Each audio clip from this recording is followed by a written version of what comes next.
Agora a gente vai para o sistema reprodutor masculino e feminino, tá? Começando pelo masculino.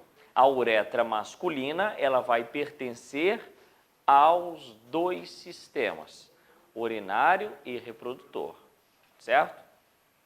Então ali vai passar sempre a urina e o sêmen. Só que a urina, ela deixa o ambiente extremamente ácido. E o sêmen, o espermatozoide, tem sempre que ficar num ambiente alcalino. Isso é um problema, porque a uretra, por vezes a uretra masculina, ela está acidificada, mas para que passe o espermatozoide e não haja muita perda de espermatozoide, essa uretra ela tem que estar alcalinizada. Então a gente vai ter várias estruturas que vão tentar alcalinizar ao máximo para proteger os espermatozoides. Porque quando a gente fala em sistema reprodutor masculino e feminino, a gente fala do objetivo principal desse sistema, que é o quê? Reprodução. E para que haja reprodução, tem que haver encontro dos gametas. Então você tem que ter o encontro do gameta masculino, que é o espermatozoide, com o gameta feminino, que é o óvulo, para que aconteça a reprodução. Só que esse número é muito discrepante, porque o sistema reprodutor feminino, por mês, libera um gameta, geralmente. Em raras ocasiões, 2, 3. Mas geralmente é liberado a cada 28 dias, que é o ciclo menstrual da mulher, um óvulo. Então, você tem um óvulo para encontrar a cada ejaculação do homem 200 mil milhões de espermatozoides. Olha que concurso público difícil. Hein? Não é difícil? Esse foi TAF, esse teve TAF. Esse teve TAF. Foi o primeiro TAF da vida de vocês. Ah? Então, vamos dizer, olha só, uma vaga, 200 milhões. Então, ou seja, quando você lembrar assim, pô, o primeiro concurso que eu disputei, eu venci. Né? Então, você já foi um gameta, você já foi um espermatozoide, que é uma célula que a gente chama de célula haploide. Então, o que é uma célula haploide? É uma célula com 23 cromossomos, que vai encontrar uma outra célula haploide com 23 cromossomos. Certo? Então, o que você está trazendo aqui? Se você é o espermatozoide, o rabinho ali, o flagelo do espermatozoide, né? Você está trazendo características aqui, né? O DNA de quem? Do seu pai. E aqui o óvulo tem o DNA de quem? Da sua mãe. Então, o encontro de célula haploide com outra célula haploide forma uma célula diploide, com o dobro de cromossomos, ou seja, com 46 cromossomos. É o que a gente tem hoje, adulto, né? Nós temos aí trilhões de células no nosso corpo, cada uma com 46 cromossomos. Quando a gente fala de células haploides, a gente vai estar falando apenas de gametas. Por isso o nome meiose. O que é meiose? É um tipo de divisão celular onde a quantidade de cromossomos é pela metade. Meiose, metade. Então, a meiose é você originar gametas com a metade dos seus cromossomos. Mitose é o quê? Você gerar novas células com a mesma quantidade de cromossomo. Ou seja, você foi formado ali. Como é que se chama isso aqui? Ovo. Ou zigoto. Esse ovo ou zigoto vai ter que entrar em processo de divisão celular. Só que uma célula agora vai originar o quê? Duas. Uma célula vai originar duas. Com quantos cromossomos? 23 não. 46 vai manter. Vai manter. Vai manter. Duas vão gerar quantos? 4. 4 vão gerar quanto? 8, 16, 32, 64, 128. E aí vai sempre o quê? Dobrando. Isso é o que a gente chama de mitose. Então sempre vai acontecendo o quê? Mitose, tá? Para o quê? Para você multiplicar a quantidade de células com a mesma quantidade de cromossomo. Então, são células o quê? Que vão originar outras células idênticas com a mesma quantidade de cromossomo. Agora, a meiose é a produção de células haploides, com a metade do cromossomo.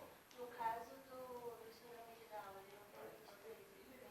Não, aí quando você tem alguma má formação nesses cromossomos, porque a gente tem, ou você vai falar 46 ou 23 pares.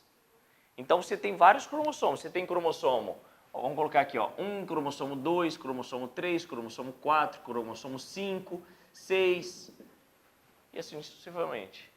Tá? Esses cromossomos sempre vão estar o quê? Em pares. Ó.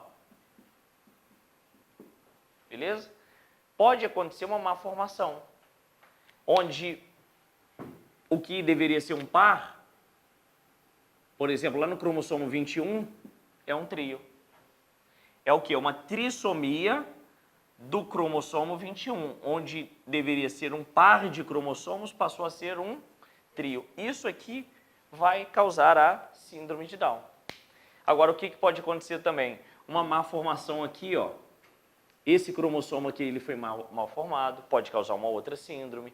Esse cromossomo aqui ele foi mal formado, causou uma outra síndrome. Então, você pode ter síndromes cromossomiais em qualquer cromossomo, qualquer par de cromossomo. Tá? Então, tem síndromes comuns, como síndrome de Down, que é do cromossomo 21, e tem síndromes mais raras em outros cromossomos do seu corpo. Então, o nosso sistema reprodutor masculino, ele vai fazer de tudo para preservar quem? A maior estrela desse sistema reprodutor, que são os espermatozoides. Vai tentar fazer com que o ambiente fique o melhor possível para os espermatozoides. Porque ele vai chegar em ambientes onde vai haver uma grande perda de espermatozoide. O próprio canal vaginal é um ambiente extremamente o quê? Ácido. Então, muitos espermatozoides que chegarem ali, eles vão morrer simplesmente por chegar a um ambiente que não é adequado para ele. Então, só vai sobreviver quem? Os mais fortes. Só os mais fortes, os mais espertos, os mais rápidos, né? Então, tudo isso vai colaborar. Tudo isso colaborou para vocês estarem aqui, né? Então, chegando no sistema reprodutor masculino, a gente vai ver que esse sistema ele é formado por gônadas, que vão ser os testículos. Então, não confundir gônada com gameta. A gônada, que é o testículo, produz o gameta, que é o espermatozoide. Tá? Então, começando a falar do testículo. Onde o testículo está localizado? Fora do seu corpo. Fora do seu corpo. Está numa bolsa que está pendurada. Né? Está balançando para um lado e para o outro. Por quê? Por que isso? Porque a temperatura do seu corpo, 36,7 graus Celsius. A produção dos espermatozoides numa temperatura adequada é em 2 graus abaixo disso. Então, o ideal para a produção de espermatozoides saudáveis é que a temperatura fique por volta de 34,7 graus Celsius. Ou seja, com isso, não pode ser produzido dentro do corpo do homem. Tem que ser produzido numa região mais afastada para que a temperatura seja diminuída. Então, se a gente observar aqui, o testículo ele está numa bolsa chamada de escroto, ou simplesmente bolsa escrotal. Então o testículo está localizado aqui nessa bolsa. E essa bolsa é que vai fazer a termorregulação. Como? Tem músculos que agem nessa bolsa. Puxa a bolsa para cima e afasta. Para quê? Para aumentar ou diminuir a temperatura. Calor. Rio de Janeiro, né? 40 graus, Rio 40 graus. Pra onde que vai o sacão? Ah, o sacão vai lá para baixo, né? Hein? Não é verdade? Por quê? Por quê? Porque a sua temperatura está o quê? A temperatura está alta. Se você entra num processo de hipertermia, se a sua temperatura está alta, o escroto ele desce. Para quê? Para manter aquela temperatura. Se está friozinho, né? Inverno, Campos do Jordão, hein? Para onde que vai a bolsinha, hein?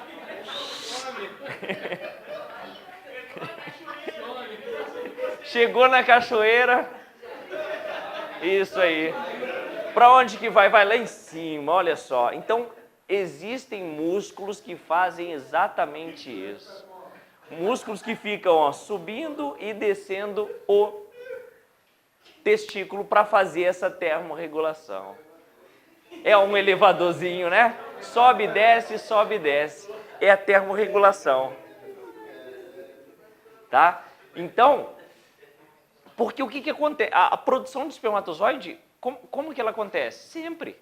Está sempre produzindo espermatozoide. Sempre. Tá todo mundo aí, ó. Estão rindo, mas o espermatozoide está sendo fabricado. A natureza está tentando de tudo. O próximo ato sexual, a tentativa do seu corpo é de todas as formas o quê? Engravidar, perpetuar a espécie. Até porque, quanto mais complexo for o indivíduo, mais difícil é a reprodução. Você vê, por exemplo, ao cruzamento do humano-homem com humano-mulher.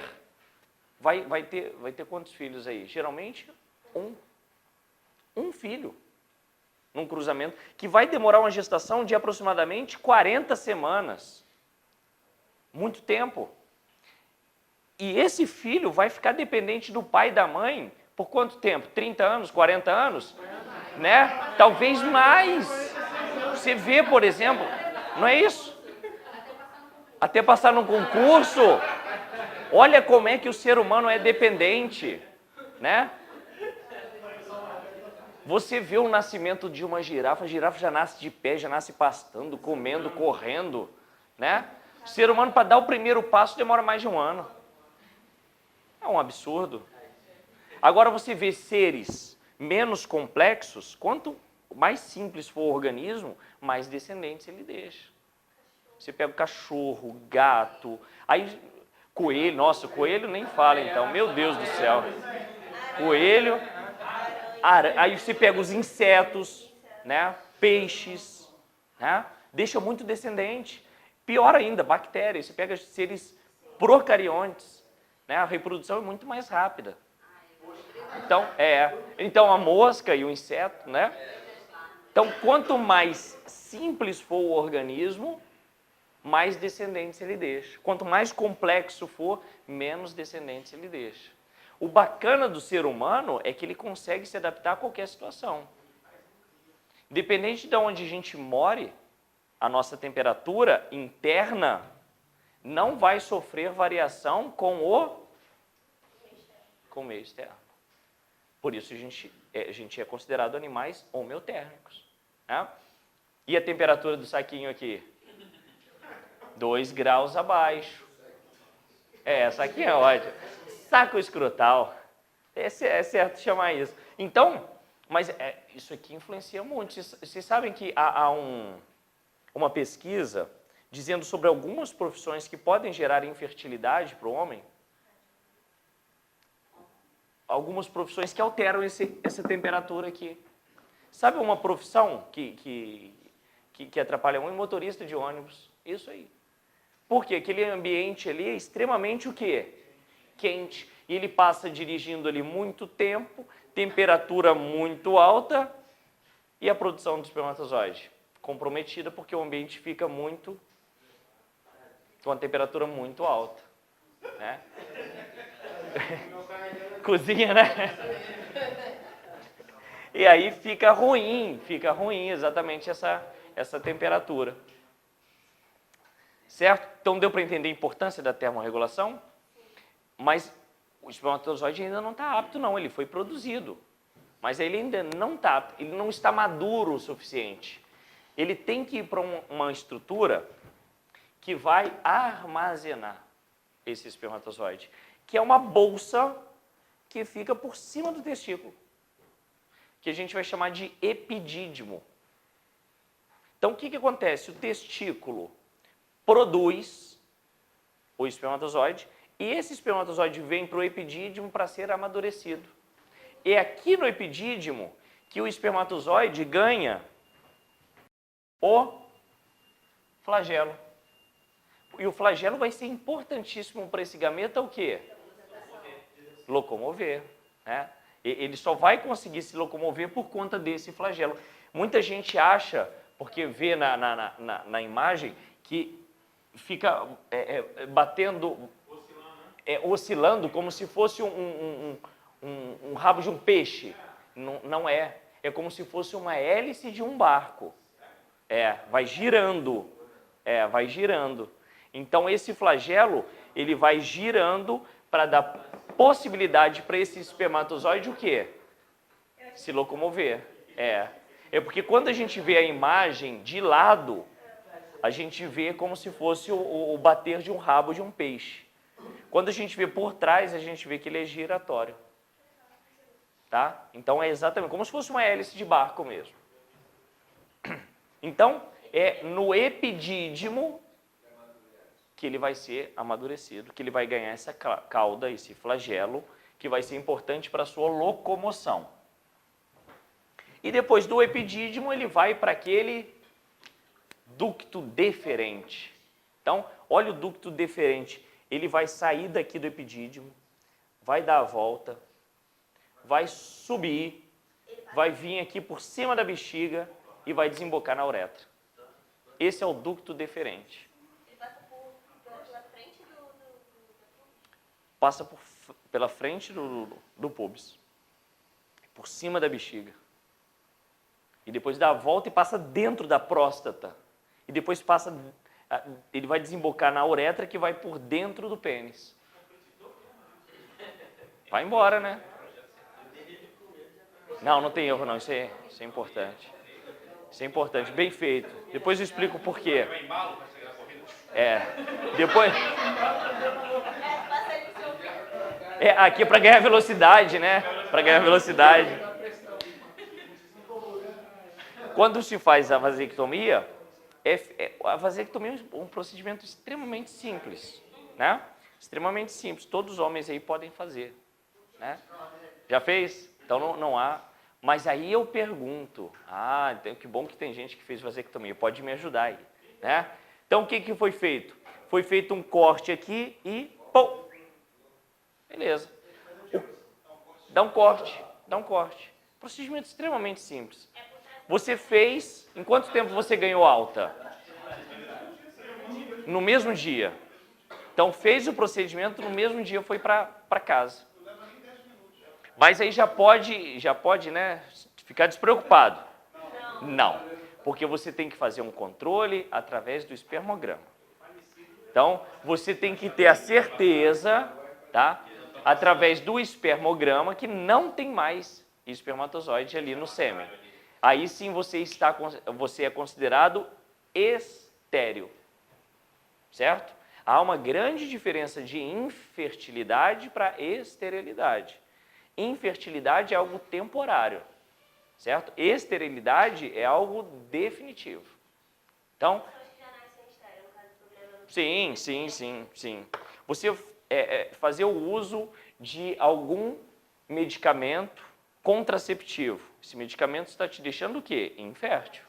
Quando você parar de usar esse medicamento, você vai ficar apta, né, a engravidar novamente. Agora, quem é estéril é uma condição definitiva. Então, fez vasectomia, fez laqueadura de tubo uterina. São duas condições que te deixam estéril. Ah, pode reverter? Pode. Mas no momento que faz, o médico fala, ó, é uma condição definitiva. A reversão é muito mais dolorosa, é muito mais difícil. E muito mais difícil. O Bolsonaro fez, conseguiu. Perfeito. É muito difícil você conseguir.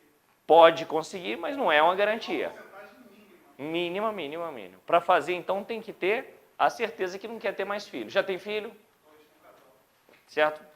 Não foi muito burocrático, não, para conseguir? Porque você já tinha 2 filhos. Com a atual esposa? Então, exatamente, por isso. Uhum. Perfeito. Conseguiu pelo SUS? Conseguiu pelo SUS? Conseguiu pelo SUS, né? Que bom.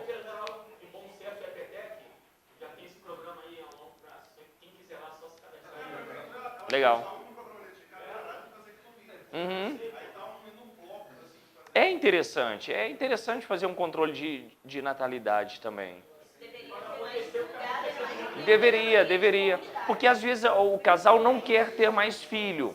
Aí fica com métodos contraceptivos falhos, né? Muita gente usa, por exemplo, a tabelinha. A tabelinha é extremamente falha, né? Vários métodos contraceptivos são horríveis. Ah, é muito.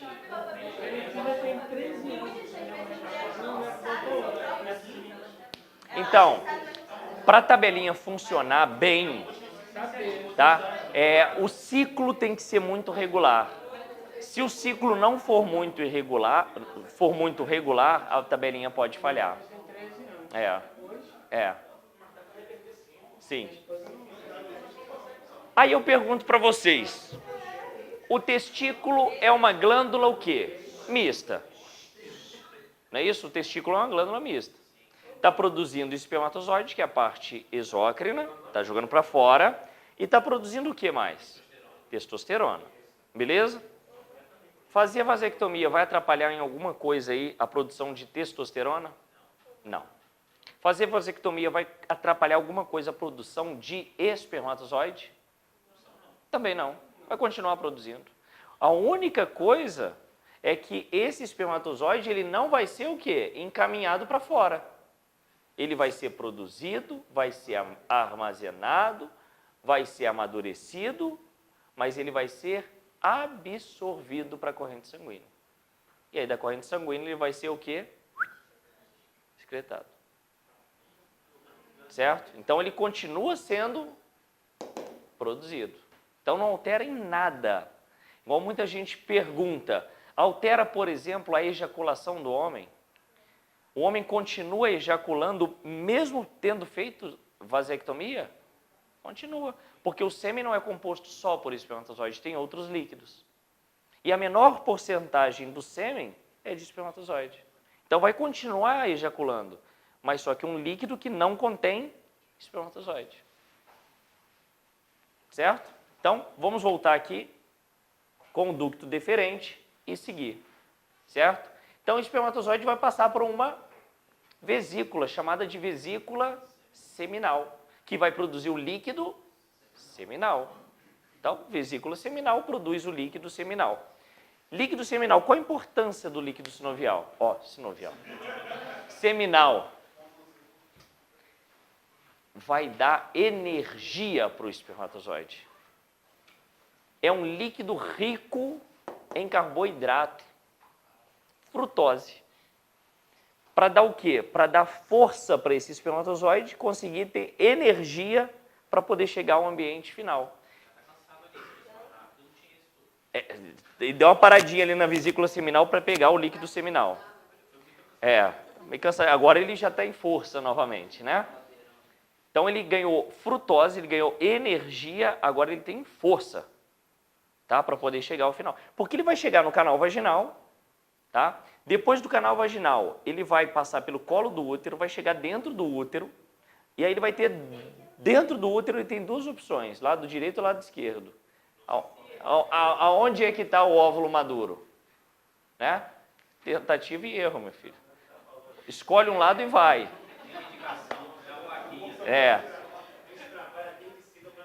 Então, escolher o lugar certo. Tem que encontrar lá na tuba uterina o óvulo maduro para ele conseguir chegar e fecundar. Então, é um caminho longo pela frente, tá? Mas é o que eu falei. Chegando no canal vaginal, que é um meio extremamente ácido, ele pode morrer devido às condições adversas a ele. Então, quando ele chega na próstata, associa ao sêmen o líquido da próstata, que é o líquido prostático. Líquido prostático, ele vai proteger esse espermatozoide. Então, ele vai proteger como? O pH, influenciando diretamente no pH, fazendo com que esse pH aumente, certo? Para proteger o espermatozoide. A tentativa é de alcalinizar o pH. E outra coisa mais importante ainda, o líquido prostático, ele vai ter um poder de cola, deixando o sêmen pegajoso. Por que o líquido prostático faz isso? Porque no momento da ejaculação, a tentativa desse sêmen é o quê? Colar no colo do útero, na região final lá do canal vaginal, para que haja o mínimo de perda de espermatozoide. Para que consiga chegar ao máximo de espermatozoide possível lá dentro do útero. Ele aumenta o pH? Então ele aumenta o pH para proteger esse espermatozoide. E aí sim o sêmen está composto. Ele está completo, né?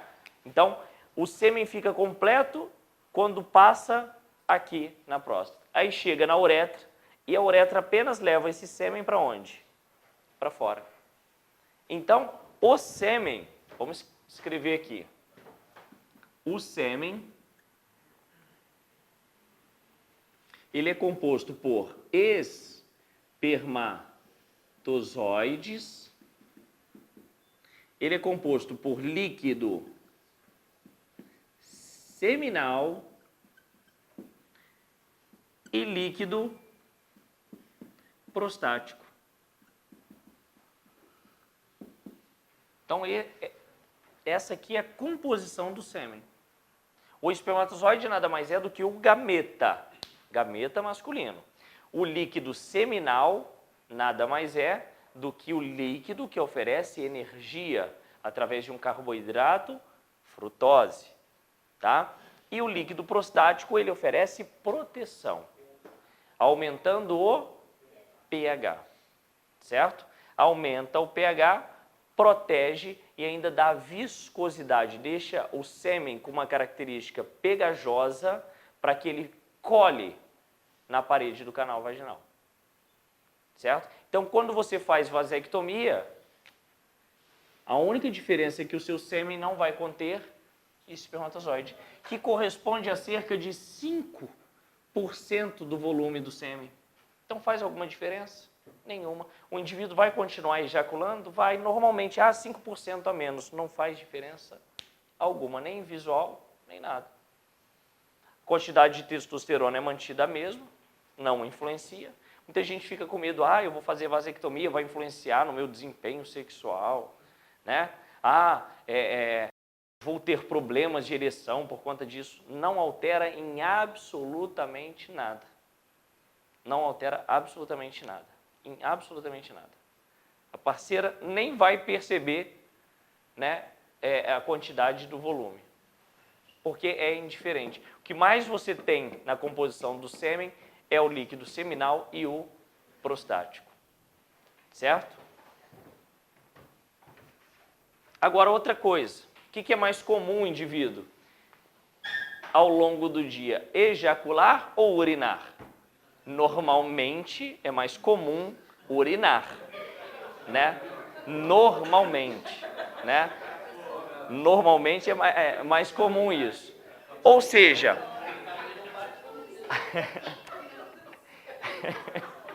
a urina, ela é extremamente ácida. Então, normalmente, como você urina mais do que ejacula, esse ambiente da uretra aqui, é um ambiente ácido. Não é verdade? É um ambiente ácido. Então, o que acontece? Você tem que ter alguma coisa aqui, antes da ejaculação, que tente aumentar o pH da uretra.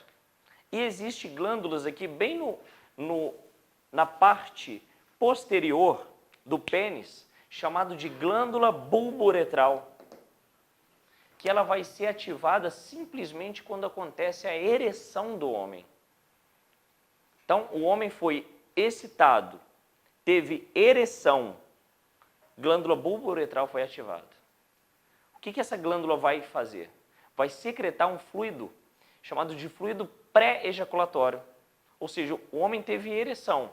Glândula bulbo-uretral vai secretar esse fluido ou líquido pré-ejaculatório e esse líquido vai cair aonde? Na uretra. Então o indivíduo simplesmente está com ereção. Então ele vai ter um líquido percorrendo o interior da uretra. A glândula está aqui. Depois eu vou mostrar para vocês melhor, mas ela está aqui. São duas glândulas pequenininhas. Líquido pré-ejaculatório, o fluido pré-ejaculatório. Tá. Que faz o quê? Que aumenta o pH. Muita gente pergunta, esse líquido é capaz de engravidar a mulher? Né? Tudo é possível. Nada é 100%, nada é 0% quando a gente fala de biologia. Né? Então, tudo é possível. Pode ser que tenha um espermatozoidezinho perdido de uma ejaculação anterior, perdido aqui na uretra. Pode ser que tenha? Ele pode sobreviver um espermatozoide dentro do corpo humano, tá? Até 72 horas.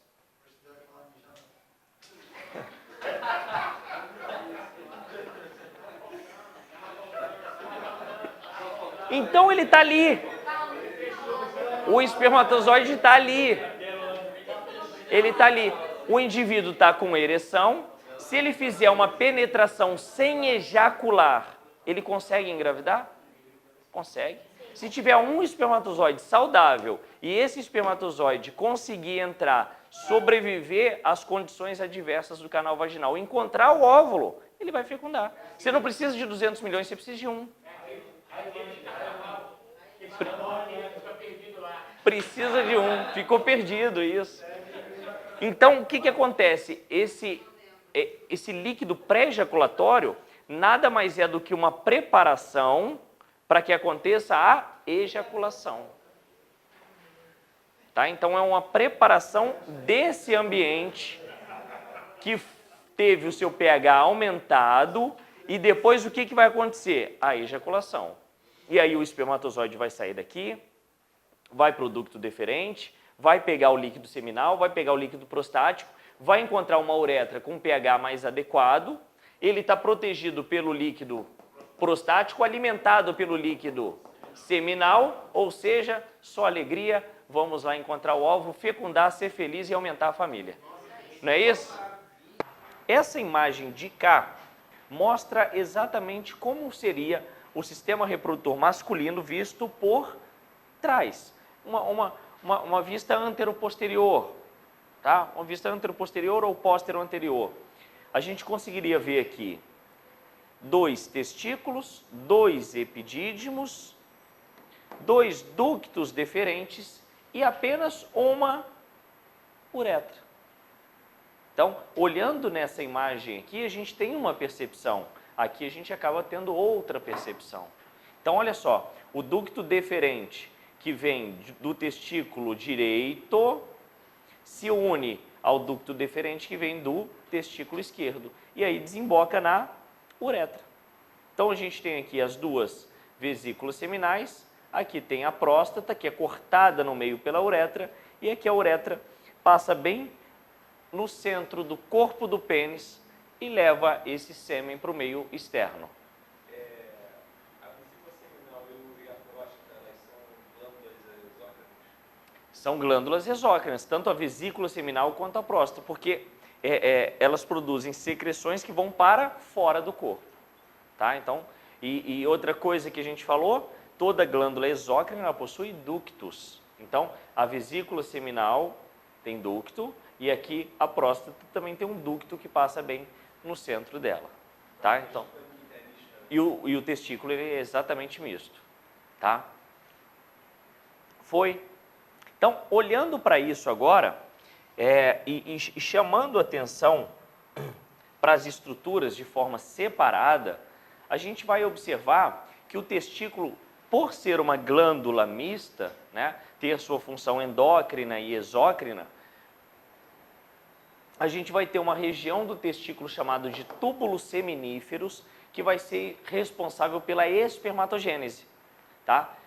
Os livros mais antigos chamavam os túbulos seminíferos de células de Sertoli, ou Sertoli, tá? Então, são responsáveis pela produção dos espermatozoides. E as células intersticiais, ou células de Leydig, são responsáveis pela produção do hormônio sexual masculino, que é a testosterona. Então, são dois pontos diferentes do testículo que têm funções distintas, certo? Uma região que produz espermatozoide e outra região que produz hormônio sexual, tá? Então, se a gente observar aqui, toda essa imagem aqui mostra a interação da glândula hipófise, tá? Através do estímulo das células de Leydig ou de Sertoli para fazer espermatozoide ou para produzir a testosterona. Lembrando que a testosterona é que dá a característica ao corpo masculino, né? Se uma mulher faz uso de testosterona, ela vai adquirir um corpo masculinizado. A gente já comentou sobre isso. É a mesma coisa se o homem fizer o uso de estrogênio. Ele vai adquirir os caracteres da mulher, tá? Então, o hormônio sexual é que determina fisicamente a pessoa. Você pega, por exemplo, duas crianças, um menino e uma menina, antes da puberdade. Não há tanta diferença, não há tanta discrepância. Você sabe que é a menina porque geralmente ela tem o quê? O cabelo longo e o menino tem o cabelo curto. Não é exatamente isso. Mas depois que entra na puberdade, aí sim há muitas mudanças corporais. Entrou na puberdade, geralmente a mulher entra na puberdade primeiro do que o homem. Primeira coisa que acontece na mulher, estirão puberal. Você vê lá uma turminha lá de 11, 12, 13 anos, né? As meninas, todas elas muito altas, né? Desproporcional até, né? E os meninos tudo cambada de criança, né? Pirralhada danada, né? E aí a menina já começa o quê? Já desenvolver as mamas, já a fazer as curvas, né, no corpo da mulher, porque a mulher tende a ficar com o quadril mais largo, até por conta de ser a progenitora, né, do novo ser. E depois, um pouquinho mais tarde, quem começa a desenvolver? O menino. Primeira característica, a voz e pelo, né? Os pelos corporais começam a surgir, né? O primeiro bigodinho, né, começa a surgir nos meninos, né? Aqueles pelinhos, né, espalhados no rosto e acha que já tem bigode, né? Acha que acha que já é o homem, não quer raspar não. Fica com aqueles pelinhos espalhados assim e cultiva. Tem um fio que quer que ele cresça, né? Cultiva aquele, até penteia aquele fio, né? Enrola, fica bonito. Meu Deus do céu. O hormônio dilata a laringe, tornando a voz do menino mais grossa. Então, assim, são caracteres que o hormônio sexual é que vai permitir isso.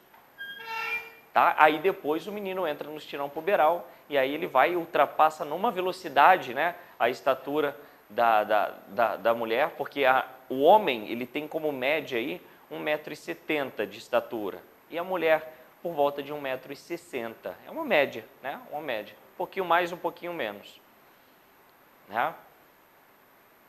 Então, o testículo ele é muito responsável para isso. E é o que a gente falou. o indivíduo que faz vasectomia não interfere em absolutamente nada disso, tá? Simplesmente é a secção de um ducto. A vasectomia é a secção de um ducto. Então, o espermatozoide continua sendo produzido e a testosterona também continua sendo produzida, tá? Não há alteração nenhuma, tá? Então, se a gente olhar aqui, os túbulos seminíferos, eles estão bem explícitos nessa imagem, que o espermatozoide é produzido através de meiose, aqui nos túbulos seminíferos, e esses espermatozoides, eles são encaminhados para o epidídimo. Então, através do tubo, tem ligação com o epidídimo, e esses espermatozoides ficam ali até serem amadurecidos e depois ejetados através da ejaculação. Tá? Então, olha só que interessante, quando o espermatozoide sai do epidídimo, olha o que ele faz, ele desce para depois subir. E depois dá aquela volta tremenda, né? Passa lá pela frente do púbis, passa por cima da bexiga, desemboca na uretra até ir para o meio externo. Tá? Agora, quando a gente olha aqui o escroto ele foi cortado, né? Então foi feito um corte na região escrotal, com as pinças foi feito um afastamento para a gente conseguir visualizar o quê? O testículo e por cima do testículo o epidídimo, tá? Então, o escroto a gente não pode esquecer o que a gente falou ontem. Ele é muito responsável pela termorregulação e tem vários músculos presos a ele que fazem essa termorregulação, tá? Sempre suspendendo ou abaixando para que a temperatura ideal, tá, do interior do testículo seja inferior a 2 graus da temperatura corporal do indivíduo. Tá? Então, se você tem 37, fica ali por volta de 35 graus a produção do espermatozoide. E olhando para essa imagem aqui, a gente consegue ver o pênis, a pele que envolve o pênis, que a gente dá o nome de prepúcio, tá? E essa região que a gente vai chamar de glande do pênis. Tá? O estreitamento do prepúcio, com a dificuldade de expor a glande, é o que a gente chama de fimose. Tá? Então, se cair alguma coisa relacionada a isso, é algo bem simples, mas que muitas pessoas têm dificuldade de compreender. E é um grande problema de higiene para o homem. Porque se você não consegue expor a glande, você não consegue fazer a limpeza adequada dessa região. Vocês sabiam que existe muita amputação de pênis por falta de higiene? E não é algo raríssimo, não. Não é algo raro. Então, tem que fazer uma boa limpeza. Até eu costumo falar o seguinte, a limpeza para o homem é até mais facilitada do que para a mulher. Porque o órgão sexual da mulher é um órgão basicamente interno. Então é muito mais difícil a limpeza. Você observa até que a infecção urinária na mulher, ela se torna até mais presente do que no homem. Né? A uretra é bem mais curta, a região também é uma região mais propícia para proliferação de bactéria também. Né? Então, assim, tudo é questão da higiene. A higiene é importantíssima, tá? Tanto para o homem quanto para a mulher. O importante é o quê? Lavar de forma adequada, higienizar de forma adequada, certo? E a criança tem que saber isso. Né? Isso é dever de quem? Dos pais. Né? Os pais precisam orientar bem os seus filhos sobre isso. E muitas das vezes, até por ignorância, né, o filho não recebe uma boa orientação. No interior, na região norte, nordeste, a gente ainda tem muitos casos. Tem casos, eu já vi tanta coisa, assim, é triste isso, mas até por questão de machismo ou religioso, a pessoa não se limpa de forma correta. parte religiosa. Às vezes a pessoa é tão doutrinada a não colocar a mão nos seus próprios órgãos sexuais que a pessoa tem aversão de se tocar. E com isso a higiene fica prejudicada. Né? Tudo é questão da educação. Às vezes um trauma, os aspectos psicológicos, né? Os problemas, os traumas adquiridos na infância prejudicam muito as pessoas com relação aos seus genitais. Né? A gente às vezes acha até engraçado acerca de algum tema da aula aqui e tal, mas para muitas pessoas é traumatizante. Né? Só de falar de sexualidade, às vezes, dependendo da pessoa, o tipo de trauma, um estupro que essa pessoa sofreu, um abuso que essa pessoa sofreu, para determinadas pessoas é muito traumatizante isso. Então a gente tem que entender esse lado também, tá? Então essa questão da higiene é importante. Então higienizar toda a parte da glande é importante, mas para isso você precisa expor a glande. Então cirurgia de fimose. O que é uma cirurgia de fimose? É apenas cortar o excesso de prepúcio que esteja dificultando a exposição da glande. Essa é a cirurgia de fimose. Né? Então é uma cirurgia extremamente simples e necessária em alguns casos. Certo? Então aqui, ó, só as estruturas, observamos aqui o testículo, o epidídimo, o ducto deferente, que vai chegar até a vesícula seminal, aqui, ó, tá? Que vai desembocar dentro da próstata e vai se encontrar com a uretra até ser jogado para fora.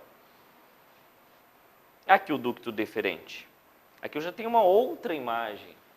Né? Eu tenho uma outra imagem e eu tenho uma ampliação aqui mostrando como é feito esse corte na vasectomia. Então é feito um corte e depois é feito o quê? Uma sutura, né? Uma sutura que antigamente, né? Tanto a vasectomia quando chamava ligadura de trompa, né? Hoje é laqueadura de tubo uterina. Antigamente só se amarrava, não é isso? E aí o que acontecia ao longo do tempo? Esse nó se soltava. E aí o que acontecia? A função era restabelecida. Então, muitas pessoas que fizeram antigamente a vasectomia e a ligadura de trompa, não é o nome correto mais, né? Tinha a reversão natural dessas cirurgias. Então, o que é feito hoje, tanto na vasectomia quanto na laqueadura? O corte. Então, o corte ele já é mais garantido. Não é 100%, não. Nada é 100%. Falou biologia, nunca utilize o 0%, nunca utilize o 100%. Fique sempre numa margem de 1 a 99. Né? Métodos contraceptivos. O anovulatório ele tem 99,9%, né, de eficácia. Nunca ninguém vai falar 100%.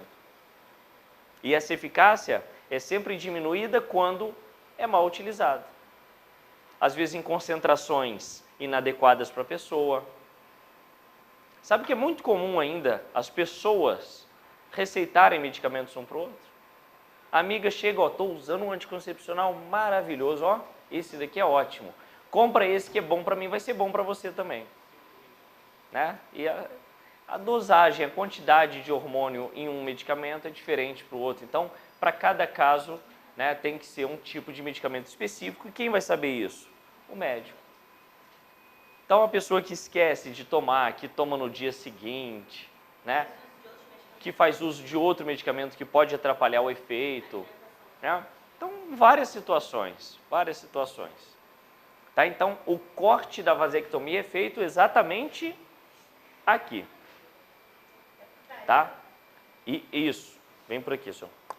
E o ducto ou canal deferente, ele termina aonde? Ele está bem mostrado aqui na cor vermelha, tá? Ligado lá à vesícula seminal e entrando em contato aqui com um ducto que a gente vai chamar de ducto ejaculatório. Tá? Quando entra na próstata, ele muda de nome para ducto ejaculatório e depois ele se encontra com a uretra até chegar ao meio externo. Então, na realidade, ele tem mais um nome aí.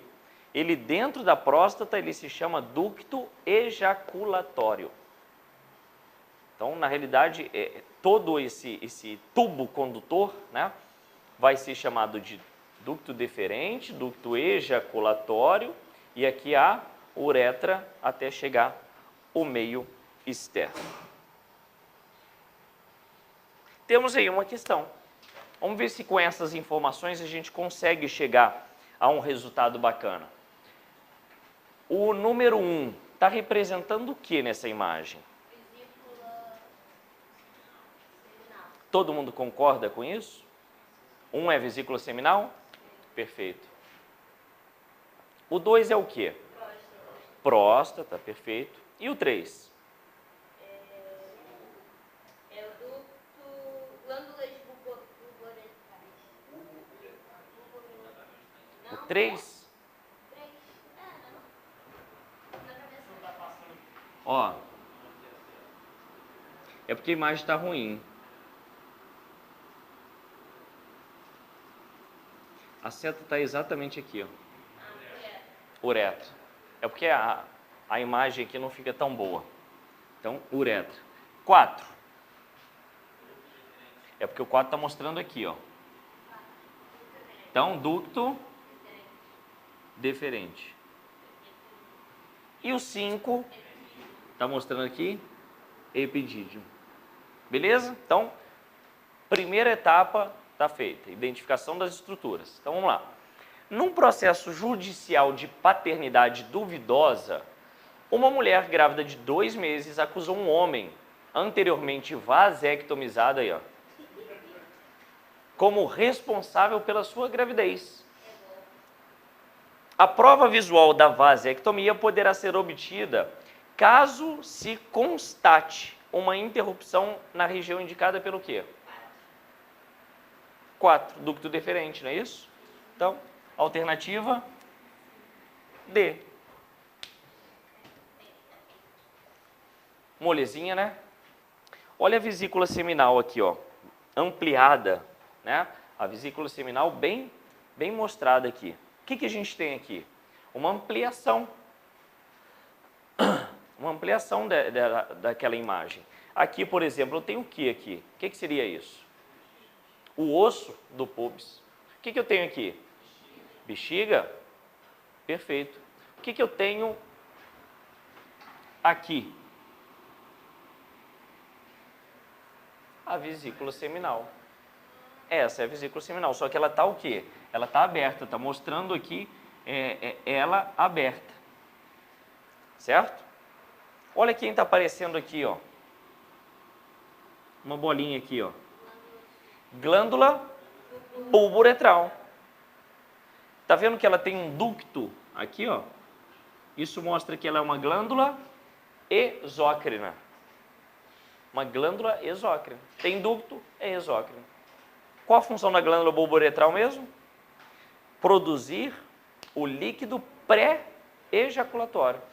Então, o indivíduo teve ereção, a glândula bulboretral imediatamente começa a trabalhar e começa a jorrar, né, um líquido nessa região aqui para fazer com que o pH suba. Porque o pH da uretra tende a ser mais ácido pela presença da urina. E um pH ácido mata espermatozoide. Então, o que o seu corpo quer? Que se mantenha vivos e saudáveis a maior quantidade de espermatozoide possível. Essa é a intenção do seu corpo. Seu corpo quer procriar. O corpo vai tentar de tudo para isso.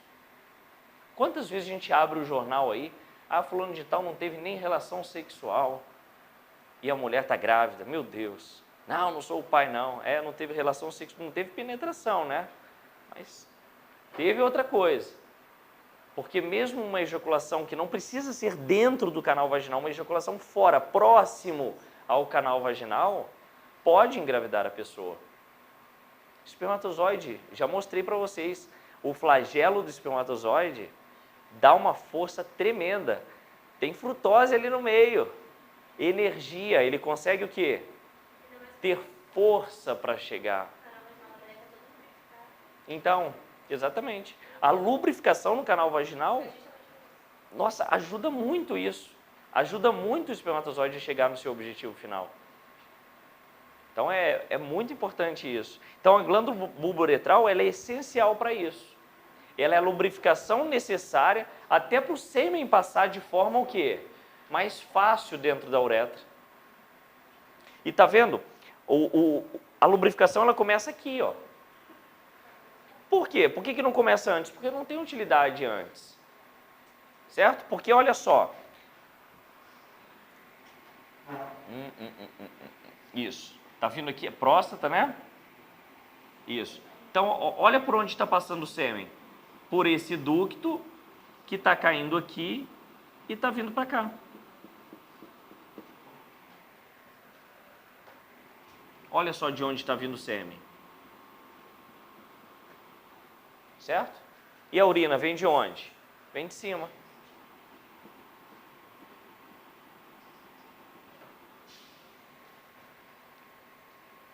Certo? Então,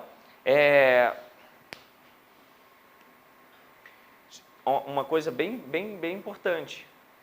O esfíncter, que fica mais ou menos, o esfíncter da bexiga que fica aqui em cima, ele está o quê? Fechado quando acontece a ejaculação.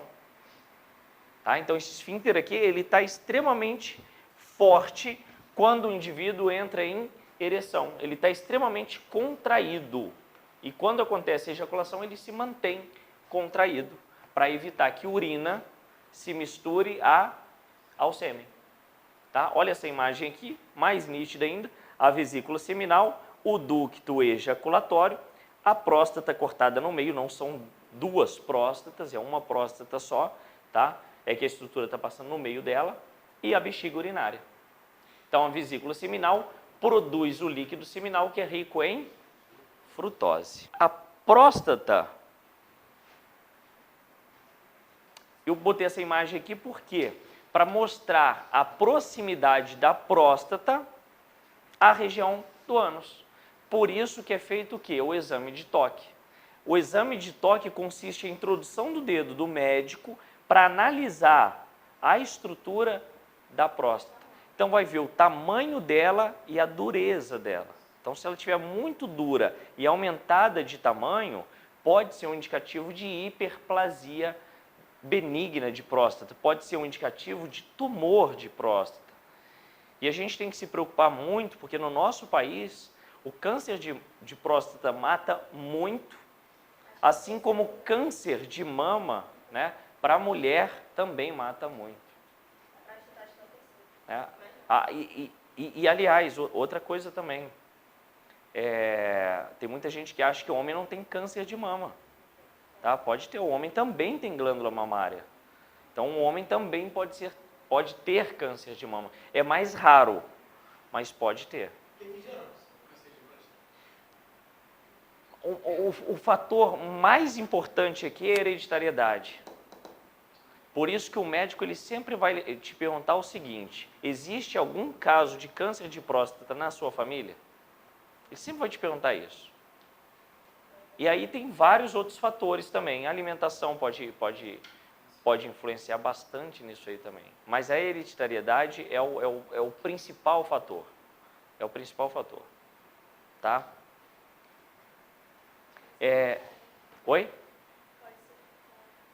Pode ser o quê? Ah, tá. Então, ó, a próstata aqui em outra imagem. Por que eu trago tantas imagens diferentes? Porque na hora da prova vai ser usado o máximo possível de imagens de péssima qualidade. Tá? Então, a gente tem que saber interpretar, analisar cada uma dessas imagens. Tá? Então, a próstata vai produzir o líquido prostático, que é bastante alcalino, para proteger o espermatozoide.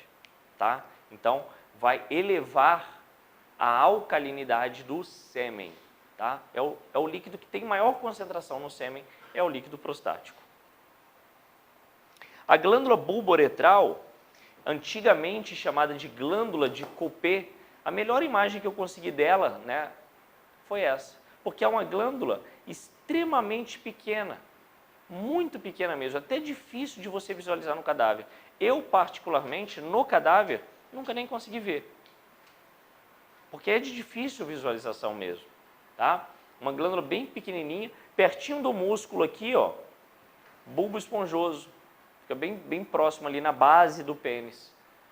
Tá? Então, a glândula bulbo-uretral, como diz o parágrafo, é responsável pela secreção de um fluido pré-ejaculatório, que é responsável por esterilizar a uretra durante o ato sexual, para que o esperma não seja contaminado, deixando essa região mais alcalina. Então, essa imagem aqui mostra a glândula bulbo-uretral exatamente no iniciozinho do pênis. Tá? Então, fica bem próximo ali à próstata, bem no iniciozinho ali do pênis. Tá? Então, a gente não pode se confundir. Quando a gente pega a primeira imagem, a gente vê que o aparelho reprodutor masculino, ele é formado por testículos, vias condutoras de gametas, né, que é o epidídimo, ducto deferente, ducto ejaculatório, uretra, órgão copulador e escroto. E a gente ainda vai ter o quê? As glândulas anexas. Então, glândulas anexas são glândulas que vão anexar, que vão levar alguma substância importante para a reprodução. Quais glândulas vão ser? A próstata, a vesícula seminal e a glândula bulbo-uretral. Tá? Então, se perguntar quais são as glândulas anexas do sistema reprodutor masculino, tá aí. Próstata, vesícula seminal e glândula bulbo-uretral. Tá? Pode ter questão exatamente relacionada a isso, porque a glândula bulbo-uretral não tem ligação nenhuma com a formação do sêmen. Tá? Ela é apenas uma preparação para que o sêmen passe por ali. A próstata e a vesícula seminal e o testículo, sim. Tá?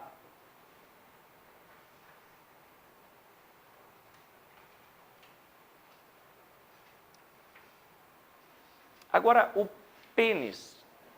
O que faz o pênis ter ereção? Sangue. Que tipo de sangue? Arterial ou venoso? Venoso. Sangue venoso. Então, há um aumento na quantidade de sangue no interior do pênis, que devido à excitação, tá? Muita gente acredita o seguinte: ah, não, qualquer problema de impotência sexual, vai lá, compra o trovão azul, não é isso? Que o problema está resolvido, não é isso? Está resolvido? Não, não está resolvido, porque você precisa também do libido. Você precisa do desejo sexual para ter ereção. Tá? Então, é muito importante isso, porque o Viagra, que é o que a gente falou, ele tem um poder de vasodilatação. Mas para que tenha vasodilatação na região do pênis, é necessário que tenha o estímulo sexual, senão não vai acontecer. Por isso que muitas das vezes o problema de impotência sexual pode ser um problema mental. Eu pergunto a vocês, um jovem, um adolescente na flor da idade, ele deveria ter problema de disfunção sexual? Não, mas tem. Por que tem? Vários fatores. O principal deles é o quê? Problema psicológico. Né? A ansiedade daquele momento, o nervosismo daquele momento, o medo de engravidar, o medo de pegar uma doença, tudo isso faz a pessoa o quê? Não colaborar, né? Não é verdade? Tem uma série na Netflix que fala sobre isso. Ah, é? Sex Education. Ah, Sex Education, eu já assisti essa série. É interessante, já vi. A mãe dele é sexóloga e ele não consegue ter ereção. Sim, aí depois ele vira um professor. Ele vira professor. É interessante. Só tem que fazer mais temporadas, né? Tá parado. Mas é interessante. Bom, e o pênis ele está preso em osso, né? Em qual osso? Que osso seria esse? o pênis ele tem que estar preso a um osso, ao púbis, claro, então ele está preso no púbis. E muita gente fala, o pênis é nervo. Pênis é um nervo? Não, o pênis contém nervos, né? Ele é um órgão que contém nervos e, obviamente, né, são as terminações nervosas que dão o estímulo sexual. Então, o contato é muito importante para que tenha o estímulo sexual. Então, por todo o pênis, tem uma concentração de terminações nervosas muito grande. Agora, principalmente aonde?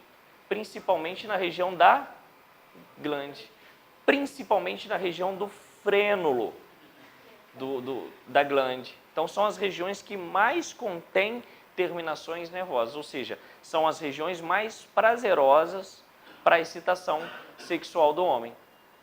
Tá? Então, se a gente olhar ali, o pênis ele vai conter o que a gente chama de corpo esponjoso, que é onde passa a uretra, e os corpos cavernosos, que ficam por cima, tá? Desse corpo esponjoso. Então, o corpo esponjoso, esse está representado pela cor vermelha aqui. E aqui a gente tem um corpo cavernoso, tá vendo? Ó? Corpo cavernoso e corpo esponjoso. Quando eu faço um corte aqui, que tipo de corte foi feito aqui? Ó? Um corte transverso, perfeito. Feito um corte transverso. Aí expôs exatamente o pênis. A gente vê a presença de muitos nervos, ó, em amarelo, certo? Azul são veias aqui, vermelhinho são artérias. O que está passando aqui? A uretra. A uretra está passando bem no meio do corpo esponjoso. E por cima aqui, eu tenho os corpos cavernosos. Então, são eles que se enchem de sangue para que aconteça o quê? A ereção. É isso aí. Tanto esponjoso quanto cavernoso. Sim. Então, eles se enchem de sangue para que a ereção aconteça. Então, tem que ter uma vasodilatação, ou seja, pessoas com distúrbios circulatórios têm problema de ereção? Tem. Fato. Então, vai escolher um parceiro, primeira coisa, pergunta ele, tem diabetes? Se tiver diabetes, né, fica com o pezinho atrás, né, porque tem um probleminha circulatório ali, né? Controla a diabetes, cuida bem da diabetes que não vai ter problema, né? Controle a diabetes, porque distúrbios circulatórios causam impotência. E hoje em dia, obviamente, você encontra aí homens sendo pais com 80 anos. Na minha cidade mesmo, tem um senhorzinho lá, já tem mais de 60 filhos. Mais de 60 filhos, ele tem 82 anos de idade. É uma beleza, né? Obviamente, claro que são com mulheres diferentes, óbvio, né? Não precisa nem falar, são várias mulheres, mas é muito filho, muito filho. Então, assim, hoje em dia, não, isso é até hoje, isso é 2019, interior de Minas, cidade de Miraí. Miraí, interior de Minas. Então, assim, hoje em dia tem tratamento para impotência. Então, o homem pode ter sua vida sexual, né, ativa em qualquer idade. Qualquer idade. Pode ser velhinho que pode não ser com uma grande frequência, mas há a possibilidade. Porque o homem produz sempre o quê? Espermatozoide. O homem está sempre produzindo espermatozoide, sempre, sempre, sempre. Agora, a mulher tem um período de quê? O período que a gente chama de menopausa e o pós-menopausa, né, onde acabam os óvulos. Então, nesse momento, a mulher passa a ficar o quê? Estéril. Então, o homem é fértil por toda a vida. E a mulher, ela, após a menopausa, ela passa a ser estéril. Então, ela não tem mais o poder, a capacidade de engravidar. Mas não tem uma idade certa para isso também. Você pode entrar na menopausa com 30 anos de idade. Você pode entrar na menopausa com 60 anos de idade. Existe uma média, que é os 50. Não tenho uma definição sobre isso, não. Então, Então, assim... Oi? Não, não, não. Não influencia. Então, é do corpo mesmo da mulher. Porque a mulher já nasce com uma quantidade pré-determinada de óvulo. E esses óvulos serão amadurecidos. Não todos. Uma parte só, uma pequena parte que vai ser amadurecida ao longo do tempo. Tá? Então, o homem tem essa capacidade de fertilizar. E a mulher também ela pode ter uma vida sexual ativa aí por todo sempre. Antigamente, pós-menopausa, o que acontecia com a lubrificação o que sempre aconteceu com a lubrificação da mulher pós-menopausa? Diminui. Né? Fácil resolver.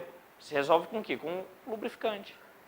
Um lubrificante à base de água que vai ter a função do lubrificante natural do corpo da mulher. Por que as mulheres paravam de ter relação sexual após a menopausa? Porque a relação sexual acaba ficando muito dolorida. Então, o que era algo prazeroso, bom, acabava ficando ruim. Aí ela parava. Né? Mas hoje em dia isso mudou. Tá? Então, vamos discutir uma questão de 2002 aí, que é muito parecida com a questão de 2009. Não é verdade? Só que eu observo que as questões de 2002 têm muito mais seta do que as questões de 2009. É a primeira coisa que a gente vê. Então, o 1 está mostrando o quê? O que vocês estão vendo ali no 1? O 1 está aqui, ó. Me ajudem, se caso eu ver errado. O 1 está aqui, eu acho que está mostrando isso aqui, né? Vesícula seminal. O 2. 2 está mostrando aqui, né? Próstata. 3, cadê o 3? 3 está aqui. Epidídimo. Todo mundo está acompanhando? Tranquilo? 4. Está mostrando aqui, ó.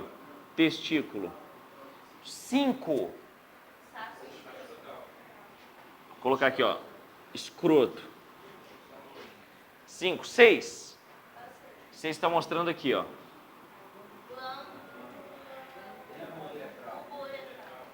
Glândula bulbo-uretral.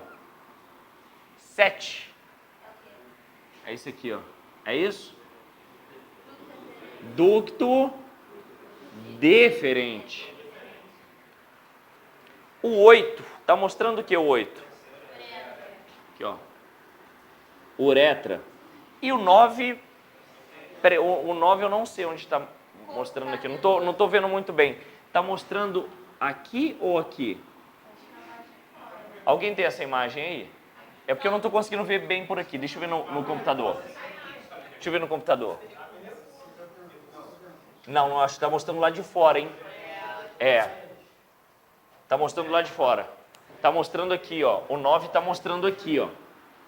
O que seria isso? Prepúcio. Muito bem. Muito bem. Beleza? Mais estruturas do que a prova de 2009, hein? Não foi? Prepúcio. Mas ali no computador deu para ver melhor. Vamos lá. Sobre a figura abaixo, que representa o sistema reprodutor masculino, são feitas 3 afirmativas. Afirmativa 1. Em seu interior encontra-se os tubos seminíferos, onde são produzidos os espermatozoides. Não é questão de errado ou certo. Tem uma afirmativa, certo? Tem uma afirmativa. Tá? Afirmativa 1. Em seu interior encontra-se os tubos seminíferos, onde são produzidos os espermatozoides. Onde acontece isso? Testículo. Então vamos escrever aqui, do lado de um testículo.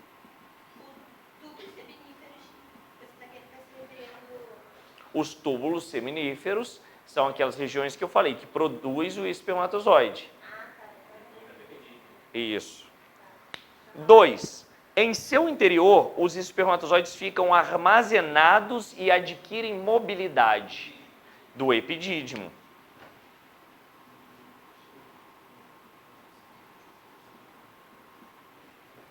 3.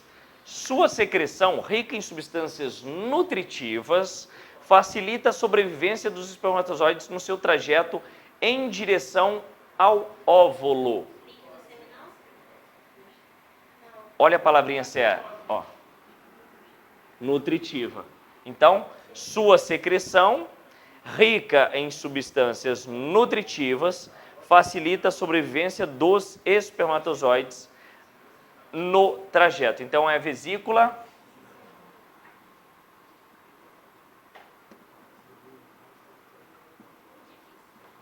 O testículo está representado por qual número? Número 4. O epidídimo está representado por qual número? 3. E a vesícula seminal? 1. Não.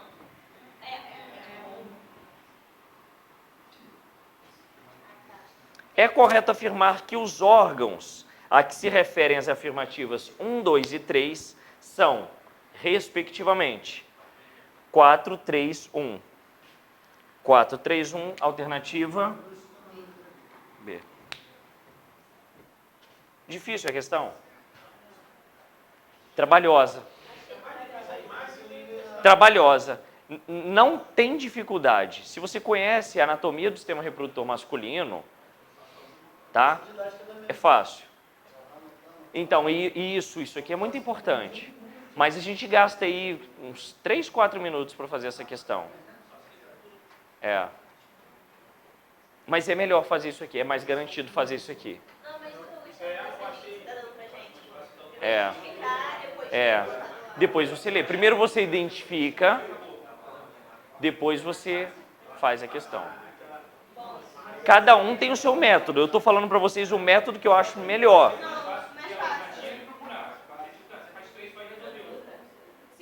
Sim, sim. Se você olhar aqui e procurar, você vai ganhar mais tempo. Tá. Sim, você faz na metade do tempo. Se você olha aqui e procura, olha aqui e procura, olha aqui e procura. Tá? Se tiver tempo sobrando, faz a questão inteira, por via das dúvidas. Tá? Se não tiver tempo sobrando, certo? Deixa eu ver se tem mais alguma. Tem mais uma. E por sinal, ridícula essa daqui. Essa eu fiz essa, mas essa eu fiquei com vergonha. Parece o estilingue? Isso aqui é a pedra, então, do estilingue. Olha o que está perguntando. O esquema a seguir representa de forma simplificada o sistema reprodutivo de um homem. Tá, beleza. No esquema, a seta indica o quê? Acabou a questão. Gastei quanto tempo? 5 segundos para fazer essa questão. 5 segundos. Se eu tenho em média, tá vendo como é que é, né, o concurso público? Se eu tenho em média 4 minutos para fazer cada questão, né, aquilo que a gente fez a conta aquele dia, ou seja, eu fiz essa em 5 segundos, eu tenho 8 minutos para fazer outra questão. Então a gente, tudo é o equilíbrio, né? Agora, por exemplo, se pergunta o que é isso? Me ajudem. Testículo, isso. Epidídimo, isso. Ducto deferente, isso. Vesícula seminal. Isso aqui, uretra. Isso aqui, prepúcio. Isso aqui, glande. Pronto, beleza. Isso aqui, escroto. Pronto. Perfeito? Tranquilo, né? Por pior que seja a imagem, e a imagem é muito ruim, né? A gente consegue identificar tudo. Então, acho que assim, referente ao sistema reprodutor masculino, tá tranquilo. Né? Tranquilo. Pô, vieram até com bexiga aqui no meio. O pessoal é complicado.